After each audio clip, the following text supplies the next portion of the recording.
আসসালামু আলাইকুম রহমতুল্লাহ বরাকাত আহমদুহু ওয়া নুসাল্লি আলা রাসূলিহিল কারীম আম্মা বা'দ। আজ পবিত্র জুমার দিন। দীর্ঘ একটা সময়ের পরে একটু অবসর পেয়েছি। সে থেকে মনে হলো কিছু বিষয় নিয়ে কথা বলি। কথাগুলো যে খুব জরুরি এমনটা নয়। কারো অবসর থাকলে ভালো লাগলে শুনবেন। যদি আপনি উপকৃত হন তাহলে আশা করি আমিও উপকৃত হব ইনশাআল্লাহ। দুটো বিষয় শেয়ার করছি। একটা হচ্ছে আমাদের আলেম, ওলামা, তোলাবা, ছাত্র ভাইয়েরা যারা আমরা অনলাইনে সময় দিই, Facebook, WhatsApp, YouTube, Instagram, Telegram সহ নানান অনলাইন প্ল্যাটফর্মে আমাদের অনেক সময় ব্যয় হয়। অনেকে অনেক কাজ করি, অনেকে এমনিতেই সময় ব্যয় করি। তো এক্ষেত্রে আমাদের প্রত্যেকেরই নিজেকে প্রশ্ন করা উচিত এবং এটা লক্ষ্য করা উচিত যে আমি কতটুকু কাজ করছি, আমার দ্বারা মানুষ এই মাধ্যমে, অনলাইনের মাধ্যমে কতটুকু উপকৃত হচ্ছে বা আমি নিজে কতটা উপকৃত হচ্ছি, অথবা আমি অনেক বেশি উপকৃত হওয়া সত্ত্বেও আমি ক্ষতিগ্রস্ত তার বরাবর কিংবা তার চেয়ে বেশি হচ্ছি কিনা, এই বিষয়গুলো একটু চিন্তা করা খুবই জরুরি। কারণ আমাদের প্রতিদিনের সময় থেকে অনেক সময় ইচ্ছায় অনিচ্ছায় অনলাইনে নষ্ট হয়। তো সময় অনেক গুরুত্বপূর্ণ জিনিস। তার চেয়েও বড় বিষয় হচ্ছে আমাদের আগে যখন স্মার্টফোন ছিল না, হ্যাঁ, এই ফেসবুক, ইউটিউব সহ এই প্ল্যাটফর্মগুলো ছিল না, তখন আমাদের সময় নষ্ট হতো। নষ্ট হতো কিসে? খেলাধুলায়, আড্ডায়, বা ইত্যাদি এমন কোনো বিষয়। কিন্তু এখন আমাদের সময়গুলো নষ্ট হয়ে হচ্ছে এই ফেসবুক স্ক্রল করতে করতে, ইউটিউব স্ক্রল করতে করতে, ভিডিও দেখতে দেখতে বা অন্য কিছু। এমনকি একটা ভালো বা উপকারী ভিডিও লম্বা সময় নিয়ে আমাদের দেখার মতো ধৈর্য বা অনেকেরই নাই, হয়ে ওঠে না। আমরা সাধারণত ফেসবুকের রিলস হোক কিংবা টিকটক হোক বা ইউটিউবে রিলস থাকে, ওই ছোট্ট ছোট্ট ভিডিওগুলোতে আমরা সময় ব্যয় করি। তো এক্ষেত্রে বেশ কিছু ক্ষতিকর দিক যেগুলো আমি অনুভব করি, সবাই অনুভব করে, কিন্তু এই ক্ষতিকর জায়গা থেকে সরে আসাটা হয়ে ওঠে না। তো আমি তাও বিষয়গুলো আলোচনা করছি, আশা করছি এতে করে হয়তোবা কেউ উপকৃত হবেন। আমরা যখন ফেসবুক, ইউটিউব এগুলো স্ক্রল করি, প্রথম তো একটা বিষয় গেল যে আমাদের অনেক সময় নষ্ট হয় ইচ্ছা অনিচ্ছায়।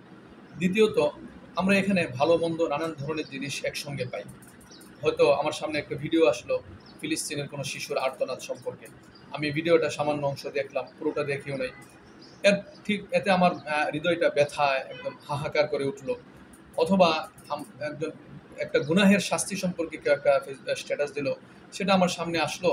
আমার নিজের গুনাহের ব্যাপারে আমার মধ্যে অনুতপ্ত আমার মধ্যে, হ্যাঁ, বা আমি অনুতপ্ত হলাম। এমনটা হয় অনেক সময়। কিন্তু পাশাপাশি ঠিক এটা স্ক্রল করলাম, নিচে একটা বিজ্ঞাপন আসলো বা অন্য একটা অশ্লীল বিষয় আসলো বা একটা খেলাধুলার নিউজ আসলো, কোনো রাজনৈতিক নেতার হাস্যকর বক্তব্য আসলো। আমরা সেটাতে মেতে উঠি এবং একটু আগের ওই যে হৃদয়ের হাহাকার কিংবা নিজের গুনাহের ব্যাপারে একটা অনুতাপ সৃষ্টি হওয়া নিজের ভিতরে, সেটা কিন্তু নষ্ট হয়ে যায়। তো এতে করে দেখা যায় আমাদের একটা মিথস্ক্রিয়া বা মিশ্র একটা ক্রিয়া, প্রতিক্রিয়া আমাদের মনের ভিতরে সৃষ্টি হয়। আমাদের ওই যে ভালো মন্দ, অর্ধমন্দ, অনেক মন্দ, তারপরে হচ্ছে এই কষ্টদায়ক, আনন্দদায়ক সব বিষয় মিলে যখন এখানে ছড়াছড়ি, তখন আমরা এর থেকে খুব কমই উপকৃত হতে পারি। দ্বিতীয় বিষয় হচ্ছে আমরা অনেক সময় আমাদের ঘুমের সময়গুলো থাকে। তো ফেসবুক, ইউটিউব এগুলো স্ক্রল করার ফলে নিজেদের মাথার মধ্যে, মস্তিষ্কের মধ্যে এক ধরনের ক্রিয়ার সৃষ্টি হয়। এতে করে অনেকের ভালো ঘুম হয় না। কিছু মানুষ তো আছে আল্লাহ তাআলার বিশেষ নেয়ামতপ্রাপ্ত, যারা ফেসবুক, ইউটিউব স্ক্রল করতে করতে, ভিডিও দেখতে দেখতে ঘুমিয়ে পড়েন ও মোবাইল পাশে পড়ে থাকে। তারা সত্যিই বড় ভাগ্যবান মানুষ।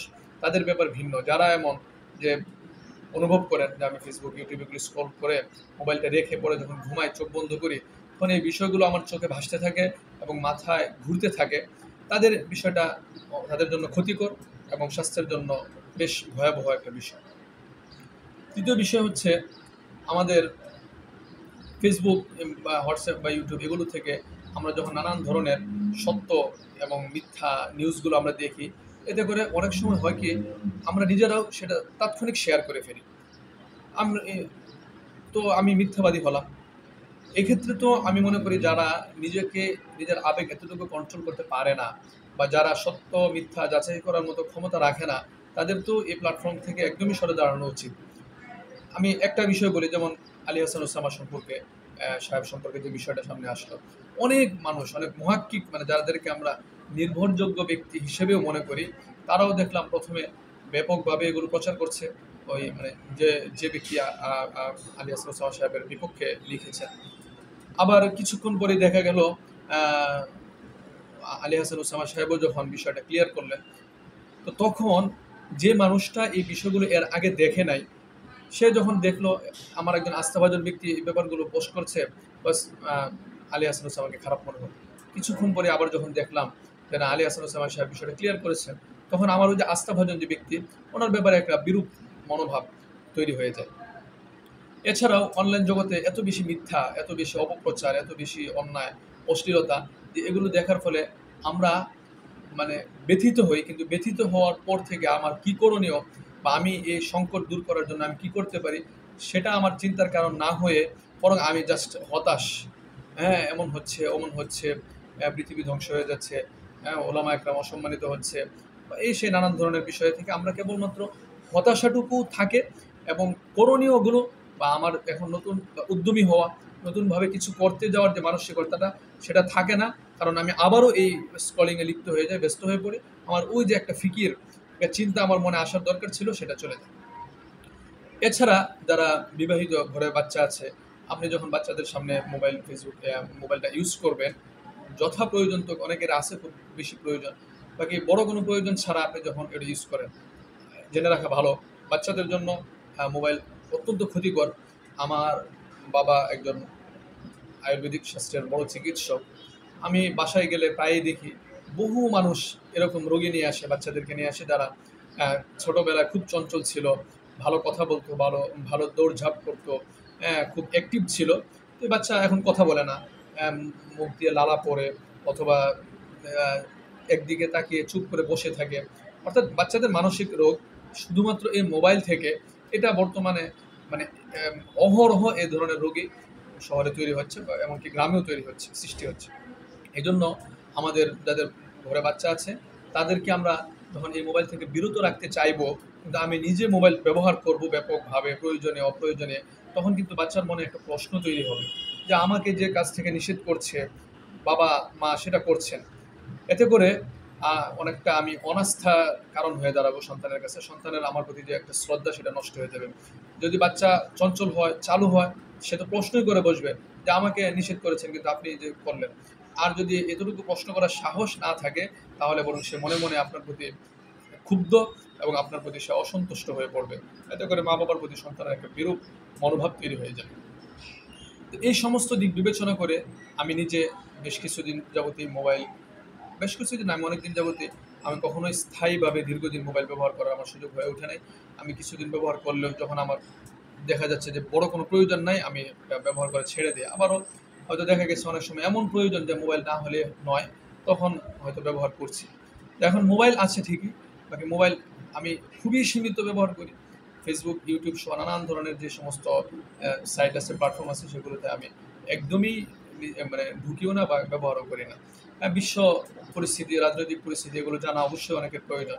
কিন্তু দেখা যাচ্ছে আমি এটা জেনে, বা আমি কোন পর্যায়ের মানুষ, আমি এগুলি জেনে আমি কতটুকু উপকৃত হচ্ছি, বা আমি এগুলো কাউকে জানিয়ে কতটুকু উপকার করতে পারছি, আহ, এটা চিন্তার বিষয়। আমি আমার জায়গা থেকে মনে করি আমি অনেক বেশি উপকৃত হচ্ছি, যে তা না। বিশ্ব রাজনৈতিক পরিস্থিতি প্রেক্ষাপট আমার জন্য জানা জরুরি। জরুরি হলেও আমার নিজের এই যে কারণগুলো উল্লেখ করলাম, আমার ভালো ঘুম হওয়া, আমার সুস্বাস্থ্য, আমার সন্তানদের সঠিক তরবিয়ত, এবং আমার নিজের পড়াশোনা, ভালো ইবাদত, এগুলো চেয়ে তো ওটা বেশি জরুরি না। এবং কিছু না কিছু গোনা ওখানে গেলে হয়েই যায়, সামনে কিছু না কিছু অশ্লীল জিনিস চলেই আসে। তো এক্ষেত্রে আমার মনে হয় যারা এমন, অর্থাৎ যাদের দ্বারা আহ, অনেক বেশি মানুষ অনলাইনের মাধ্যমে উপকৃত হচ্ছে না, বা যারা নিজেরা অনলাইনের মাধ্যমে অনেক বেশি উপকৃত হচ্ছেন না, অথবা আপনার উপকৃত হওয়ার পরিমাণটা ক্ষতিগ্রস্ত হওয়ার চেয়ে কম, এমন যদি কারো হালত হয়, অবস্থা হয়, তাহলে তার জন্য নিজেকে গুটিয়ে নেওয়া, অনলাইন থেকে নিজে বিরত থাকা, ফেসবুক বা ইত্যাদি যে সাইটগুলো আছে, সেগুলো রিমুভ করে দেওয়া, আনইনস্টল করে দেওয়াটা বরং আমাদের জন্য অত্যন্ত জরুরি। দ্বিতীয় আরেকটি বিষয় হচ্ছে, আমরা অনেকেই চাই ভালো হয়ে যেতে, অনেকেই চাই ইবাদত করতে, হ্যাঁ, অনেকেই চাই নিয়মিত কোরআন তেলাওয়াত করবো। মাঝে মধ্যে এটা মনে হয় যে আজকে থেকে একদম নিয়মিত কোরআন তেলাওয়াত করবো, আজকে থেকে একদম ফরজ, সুন্নত, নফল সব নামাজ ঠিকঠাকভাবে পড়বো। আজকে থেকে কোনো ধরনের গুনাহ করব না। এটা আমরা প্রায়ই ভাবি এবং অনেকে চেষ্টাও করি বা অনেক সময় আমল শুরুও করি। দেখা যায় ১-২ দিন বা কিছুদিন থেকে আবার সেটা দূর হয়ে যায় বা সেই মনোভাব বা সেই উদ্যমতা আর থাকে না। থাকে না নানান কারণেই। পরিবেশ, পরিস্থিতি কিংবা এটা মানুষের একটা হালতও এমন হয়। তো এক্ষেত্রে আমরা যেটা করতে পারি সেটা হচ্ছে ছোট্ট একটা আমল করতে পারি, যে আমলটা করলে আমার মনে হয় এই যে অবস্থাটা এটা মানে স্থায়ী হবে, অর্থাৎ লম্বা সময় ধরে থাকবে, আমল করার স্পৃহা আগ্রহটা এটা থাকবে, অথবা আগ্রহ স্পৃহা না থাকলে সেটা আসবে। সেটা হচ্ছে ইস্তেগফার। আমরা চলতে ফিরতে উঠতে বসতে আহ, ফাঁকে ফাঁকে ইস্তেগফারটা নিজের মুখে জারি করে ফেলতে পারি, পড়তে থাকবো। এতে করে হবে কি, ইস্তেগফার যখন আমি নিয়মিত পড়ব, আমাকে এই ইস্তেগফার আমাকে বাধ্য করে অনেকটা কেমন যেন সে আমার জন্য একজন গার্ড হয়ে যাবে। ইস্তেগফারই আমাকে ধরে, ধরে ইবাদত করাবে, নামাজ পড়াবে, গুনাহ থেকে বাঁচতে সাহায্য করবে। ইস্তেগফার যখন আমাকে সুন্দরভাবে নামাজ পড়তে সহযোগিতা করবে, ধরে, ধরে নামাজের দিকে নিয়ে যাবে। আর নামাজ তো ইন্নাস সালাতা তানহা আনিল ফাহশাই ওয়াল মুনকার। নামাজ তো আমাকে ফাহশা থেকে অবশ্যই হেফাজত করবে, বিরত রাখবে। নামাজ যখন আমি আল্লাহর জন্য পড়বো, কেবলই আল্লাহর জন্য আমি নামাজ পড়বো, অবশ্যই, অবশ্যই সেই নামাজ আমাকে ফাহেসা এবং অন্যায় অশ্লীল কাজ থেকে হেফাজত করবেই। তো আমরা এটা করব। অবশ্যই আমরা এই আমল এটা ইস্তেগফারটা নিজের জবানে জারি করে ফেলার চেষ্টা করব। চলতে ফিরতে আস্তাগফিরুল্লাহ অথবা আস্তাগফিরুল্লাহ রাব্বি মিন কুল্লি যামবি ওয়া আতুবু ইলাইহি অথবা আস্তাগফিরুল্লাহ রাব্বি মিন কুল্লি যামবি ওয়া আতুবু ইলাইহি লা হাওলা ওয়ালা কুওয়াতা ইল্লা বিল্লাহ। যে যতটুকু পারি, যে পরিমাণ পারি, আমাদের প্রতিদিন আমরা লম্বা সময় ধরে, অনেক সময় ধরে আমাদের জবান বন্ধ থাকে। কিছুই বলছি না, কিছুই করছি না। আমরা ওই সময়টুকু অন্তত আস্তে আস্তে করতে, করতে একটা অভ্যাস হয়ে যাবে। তখন দেখা যাবে যে আমার যখনই কোনো কাজ নাই তখনই আমার জবানে ইস্তেগফার চলে আসছে। তো ইস্তেগফার যখন আমি পড়বো তখন ইস্তেগফার আমাকে আমল করতে বাধ্য করবে। ইস্তেগফার আমার মধ্যে উদ্যমতা তৈরি করবে, শরীরে শক্তি যোগাবে এবং এই গুনাহ থেকে আমাকে বেঁচে থাকতে অনেকটা বাধ্য করবে। এজন্য আমার অনুরোধ থাকবে, যারা এমন যে আমল কিছুদিন করেন, কিছুদিন করতে পারেন না বা একটা উদ্যমতা তৈরি হয় তারপরে আবার অনেকটা মানে নিষ্ক্রিয় হয়ে যায়, তাদের জন্য এটা খুব জরুরি। এই আমলটা করতে পারেন, ইনশাআল্লাহ খুব দ্রুত এবং অত্যন্ত ভালো একটা ফলাফল আশা করা যায়। এছাড়া সার্বিকভাবে আমরা যে ফেসবুক হয় ইত্যাদি বা ওই প্ল্যাটফর্মগুলিতে যে আমাদের সময় ব্যয় করি, সেগুলোর যে ক্ষতিকর দিক নিয়ে আমরা কথা বললাম। আরও একটা ক্ষতি হচ্ছে, আমরা যখন ইবাদত করব বা আমল করব, আমল করতে গেলে দেখা যাবে ওই যে বিষয়গুলো আমি দেখেছিলাম আমার মস্তিষ্কের মধ্যে ঘুরপাক খাচ্ছে, সেগুলো আমার ইবাদতে আমলের একাগ্রতা কুশপুজোর মধ্যে বাধা সৃষ্টি করছে এবং ইবাদতের স্বাদ নষ্ট করে দিবে।